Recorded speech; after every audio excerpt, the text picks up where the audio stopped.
Mes chers compatriotes, pour cause de coronavirus, nous, le gouvernement et ma personne avons décidé de confiner tous les citoyens habitant sur le territoire congolais.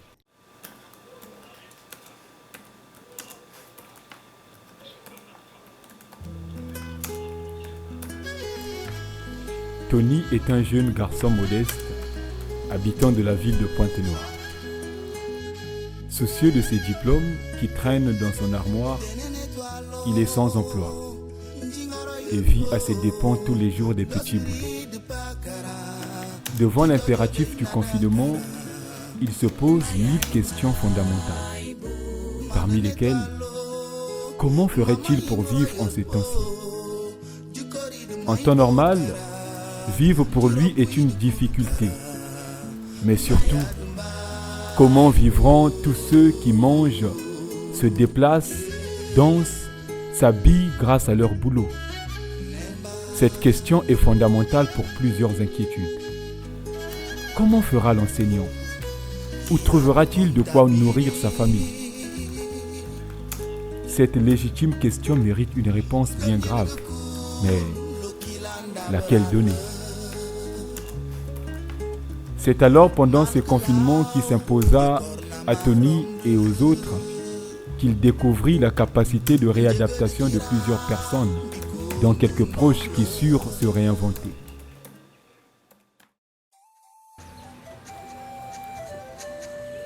Lors d'une visite chez son oncle Itissa Frey, Tony fut étonné de le trouver en train de jardiner derrière son logis.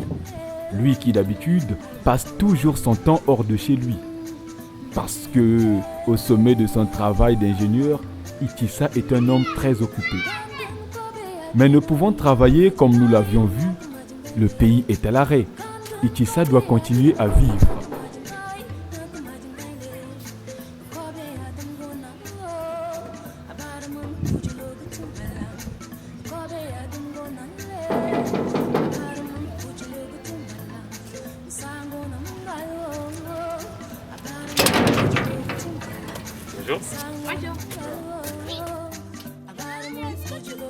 C'est alors, fort de ses talents d'ingénieur, il fit appel à son intelligence et se reconvertit dans ses heures difficiles en un agriculteur dynamique. Les tomates là.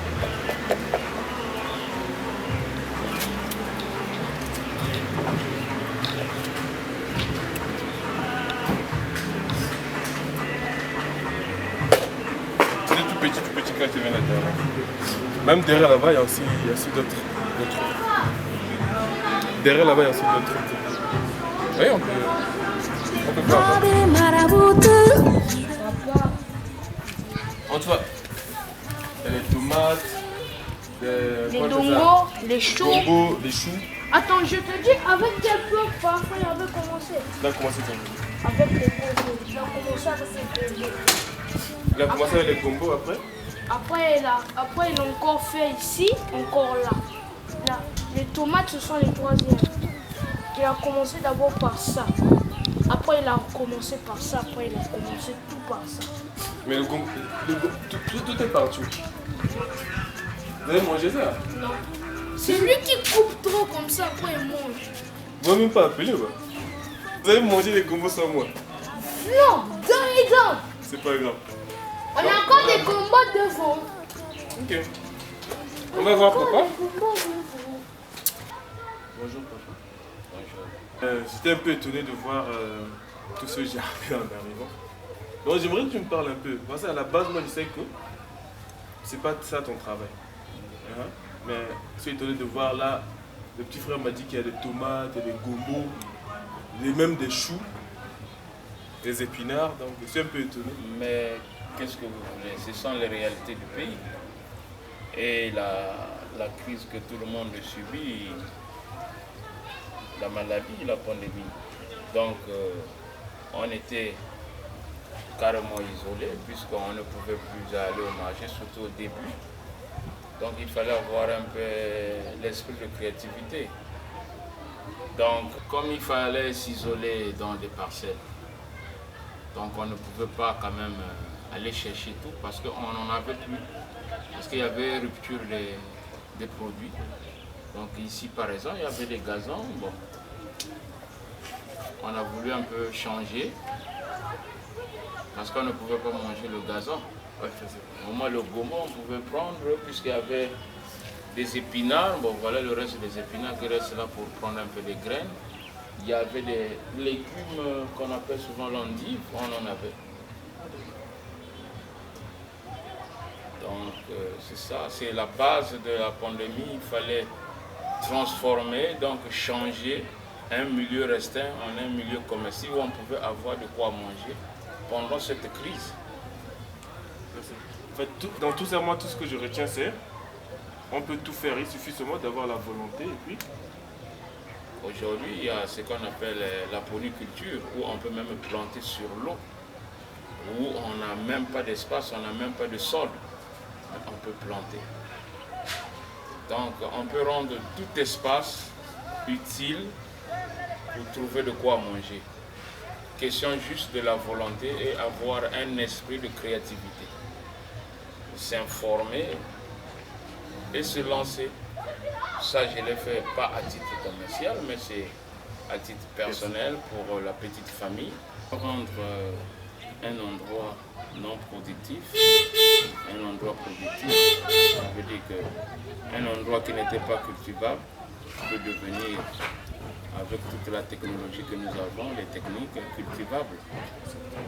Donc ici, il n'y a que du sable blanc, ici, là, souvent. Il suffit d'enfouir un peu quelques engrais, ça veut dire je parle des engrais naturels, ça veut dire on a des systèmes de compost, ça veut dire faire pourrir les feuilles ou enfouir sous le sol et qui te produit maintenant de l'engrais naturel. Donc c'est ça, c'est la pandémie qui a essayé un peu de booster les gens à devenir un peu autonomes. Ça s'est réinventé. Ouais, pour avoir un peu des jardins potagers chez soi. Merci pour les explications. Alors, merci beaucoup. De rien, j'apprécie. Et continuer avec succès. Donc, à la base, toute la parcelle, il n'y avait que du sable.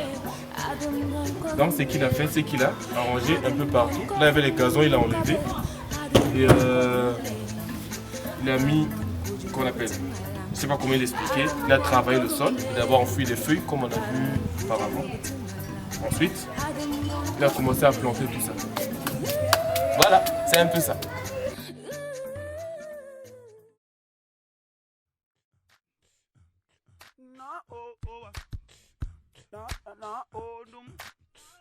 Toujours pendant ce confinement, Tony se rendit chez l'un de ses grands frères, Jeff Bierry, artiste à plein temps. Ne pouvant plus pratiquer son art, Tony fut surpris de constater que son grand frère s'était converti en électricien, maçon, paysagiste. On pourra dire que la chose n'est pas si étrange, car nous savons que l'artiste est le maçon des cœurs et l'électricien des yeux. Donc l'artiste met la lumière là où il y a les ténèbres et sait construire là où tout se détruit. Avait-il le choix? Non. Comment manger sans vivre et comment vivre sans travailler? Mais où travailler avec ce confinement? Bien entendu, pendant le confinement, l'électricité continue. Les maisons sont habitées. La surprise de Tony une fois arrivé dans la parcelle.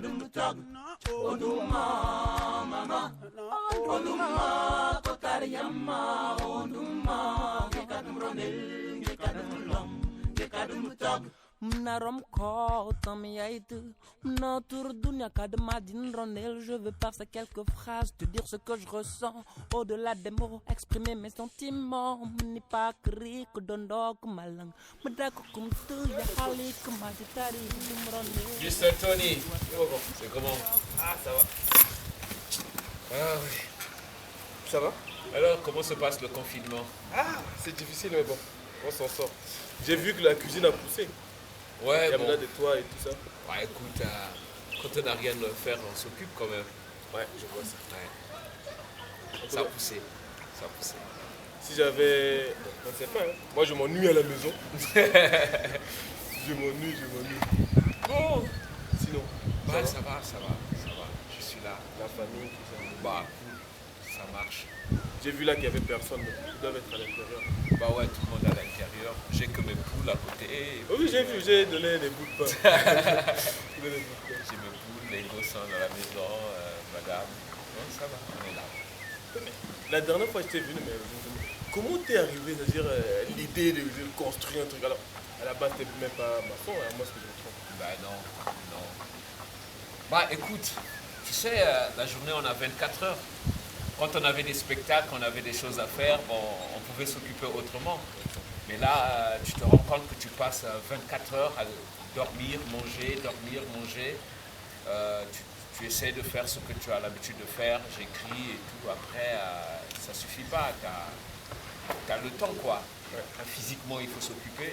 Donc du coup, j'ai commencé ce projet de cuisine extérieure. C'est beau. Donc ça a commencé. Bon, j'ai fait appel à un maçon qui m'a aidé à faire des formations et tout. Après, j'ai fait la suite, donc l'électricité, le toit, je l'ai fait tout seul. Vous n'avez pas explosé les ampoules ou tout ça? Bah non, écoutez, on peut essayer, hein. On peut essayer, tu verras, ça donne très bien en plus. Bon, on va. Bah, allons voir. D'accord. Ah, grand frère, on y est, hein. Il y a quelqu'un qui est ouvert. Onduma kotariyama onduma gekadum ronel gekadum long gekadum tog mawoiwo kumji kikete mawoiwo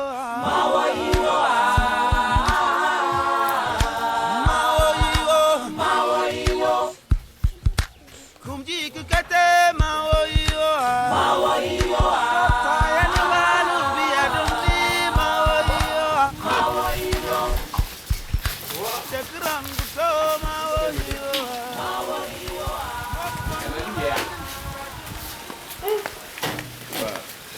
Ça va, hein? Mais... J'ai même posé ça. C'est moi qui ai posé. Bon, le plombier, lui, il a tout fait. Hein. Après, moi, j'ai posé. Non, mais t'as des risques. Hein. Sur l'électricité, moi, jamais. Bah, je t'emmène voir.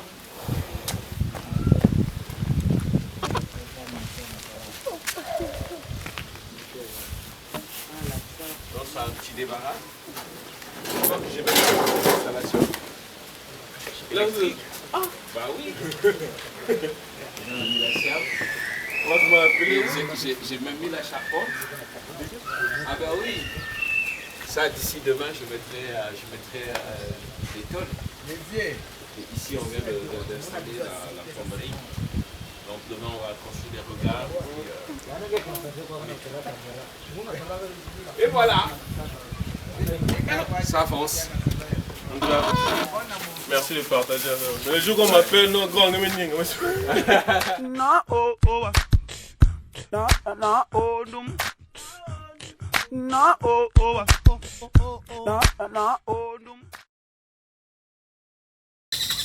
oh, merci d'avoir partagé ça avec moi. Bah, écoute, c'est un grand plaisir que tu passes me voir. Hein. C'est un très grand plaisir. Tu es toujours le bienvenu. Hein. Merci. Ouais. Il est parfois des moments avec ce confinement, le manque de transport, qu'on se sente seul. Tony, qui passe souvent ses journées entières hors de la maison, se contente à présent de son voisinage. Ce matin, il est allé rendre visite à Maryse, sa voisine, avec qui il discute d'habitude. Bon, moi et mon frère ne s'attendaient pas, il vit en Caï, mais pendant ce temps de confinement, il m'avait appelé, il m'a envoyé quelque chose pour se manger. Donc vraiment, je le remercie beaucoup parce qu'il y a longtemps qu'on a posé, le fait que nous sommes vus, mais par rapport, il m'avait appelé, donc c'est déjà beaucoup. Il m'a envoyé quelque chose de vraiment, je remercie le bon Dieu qui a fait grâce entre moi et lui. Et peut-être c'est grâce au corona qu'il a vu que non, peut-être ma soeur là-bas, ça ne marche pas. Il m'a envoyé quelque chose, donc vraiment, je le remercie beaucoup. Donc peut-être grâce au corona aussi, nous sommes réconciliés avec nos frères aînés, donc je dis merci. Comme quoi, il n'y a pas que les mauvais côtés. Il y a aussi de bons côtés, parce que beaucoup de gens se sont réconciliés. Il y a des gens qui ont cru que c'était La punition. non, la punition de Dieu, c'était le fait du monde. Hein? Donc, beaucoup de gens croyaient à ça. Et puis, beaucoup de gens se disaient la Bible, peut-être c'est le fait du monde, Dieu est en train de nous punir. Même moi-même, moi je croyais que c'était ça, mais vraiment, le bon Dieu. Quand on a repris aussi l'église, j'ai reçu mon abrège de rendre grâce à Dieu. Merci beaucoup, maman. Merci, mon fils. Tony a bien fini par comprendre que tout ce qui nous arrive dans la vie, de mal comme de bien, ces entités de tous les jours peuvent nous apprendre beaucoup sur les autres, mais aussi sur nous-mêmes.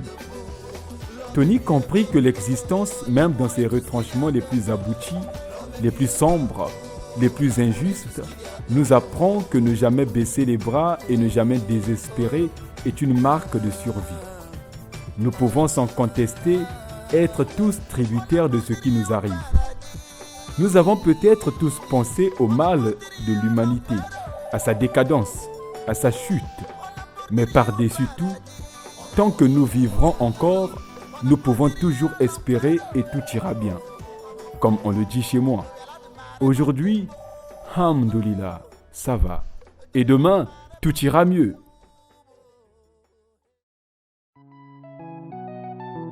Non, on ne va pas plier. On va toujours se débrouiller. Un jour ça va payer.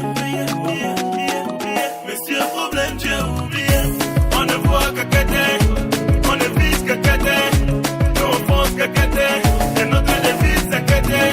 À chaque jour suffit sa peine, on a compris donc on se cherche. De l'or autour de nous, alors pourquoi fouiller le ciel? On ne fait que se débrouiller chaque jour, on va chercher le pain. Lève-toi et viens comme nous, si t'aimes bien voir chez nous, on joindra les deux bouts, ce qui compte c'est l'amour. On ne voit que côté, on ne vise que côté, on pense que côté.